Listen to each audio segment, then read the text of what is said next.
Setup and installation of Papaji chai machine. First, connect the water supply.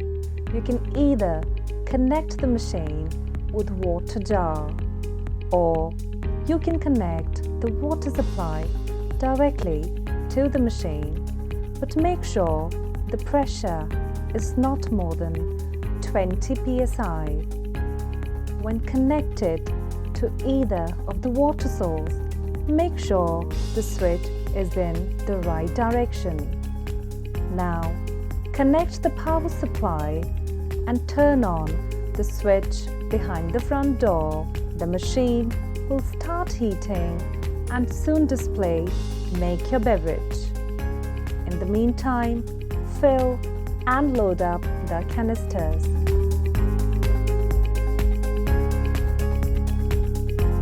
While loading the canisters, make sure the back of the canister properly fits with the motor.